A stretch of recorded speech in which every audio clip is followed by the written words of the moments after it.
I bet you didn't know this about Trump and Putin. The world watched with bated breath as an unexpected development unfolded on the global stage. US President Donald Trump and Russian President Vladimir Putin, two figures known for their strong personalities and often conflicting stances, held a phone call. This marked the first known conversation between the two leaders since Trump's second term began. The content of the call sent ripples through the international community. The two leaders, after what was described as a lengthy and highly productive conversation, agreed to begin immediate negotiations to end the war in Ukraine. The announcement, delivered by President Trump himself, via his favored platform, Truth Social, sent shockwaves across the globe. The news was quickly confirmed by various international news outlets including Bloomberg, CBS, the Financial Times, and the BBC.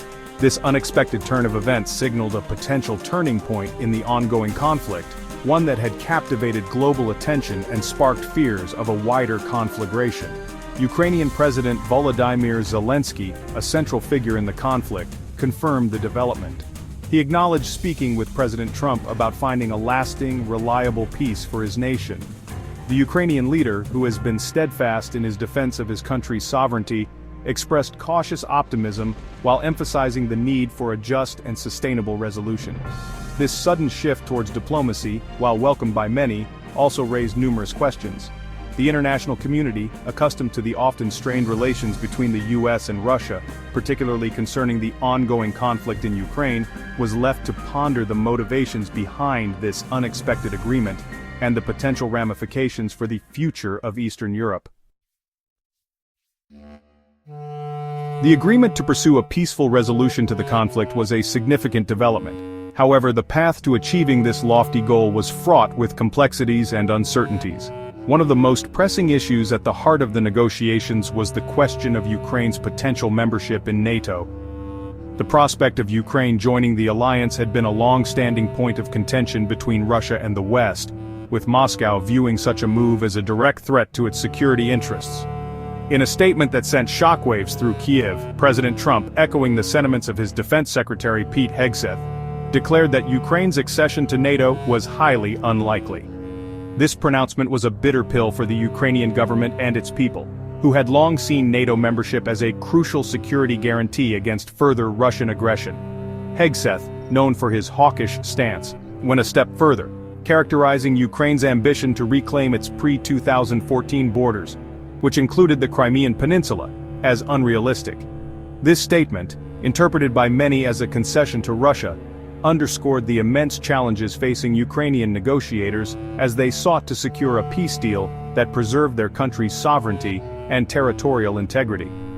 The potential exclusion of Ukraine from NATO membership raised profound questions about the future security architecture of Europe.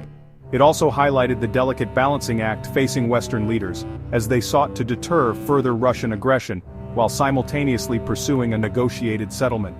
The Ukrainian people, having endured immense suffering and displacement due to the conflict, were left to grapple with the implications of these developments and the potential compromises that might be required to achieve a lasting peace. The ongoing conflict in Ukraine had brought the issue of NATO expansion back to the forefront of global politics. For Russia, the prospect of Ukraine, a country sharing a long border and deep historical ties with Russia, joining the alliance was an absolute red line. Moscow argued that such a move would fundamentally alter the security balance in Eastern Europe, bringing NATO forces closer to its borders and potentially emboldening Kiev to pursue military action to reclaim lost territories.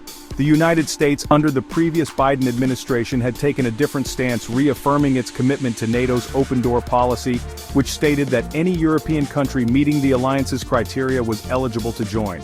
However, the Biden administration, while providing significant military and financial aid to Ukraine, had stopped short of granting Kiev immediate membership or deploying NATO troops on Ukrainian soil, recognizing the risk of a direct military confrontation with Russia. President Trump's statement regarding the unlikelihood of Ukraine joining NATO signaled a significant departure from the previous administration's policy. This shift reflected a more cautious approach towards NATO expansion, prioritizing the avoidance of direct conflict with Russia over the principle of extending security guarantees to aspiring members. This policy change had far-reaching implications for the future of NATO and the transatlantic alliance.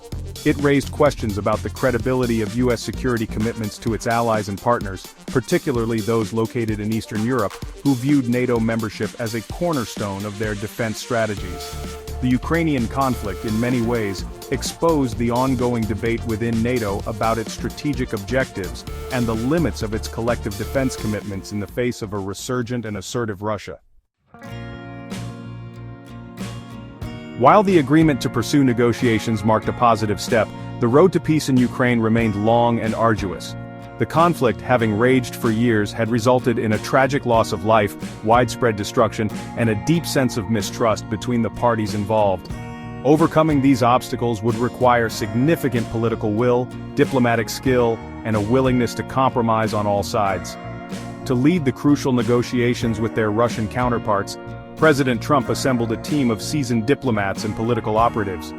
Leading the delegation was Secretary of State Marco Rubio, known for his diplomatic experience and nuanced understanding of international affairs. He was joined by CIA Director John Ratcliffe, National Security Advisor Michael Waltz, and Middle East Envoy Steve Witkoff, each bringing their unique expertise to the negotiating table. The choice of location for the talks was also of great significance.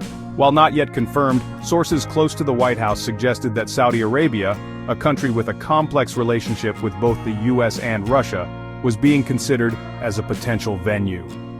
The Trump-Putin phone call, while primarily focused on the crisis in Ukraine, also touched upon a range of other pressing global issues. The two leaders reportedly discussed the ongoing conflicts in the Middle East, the future of global energy markets, the rapidly evolving landscape of artificial intelligence, and the enduring power of the US dollar in international finance.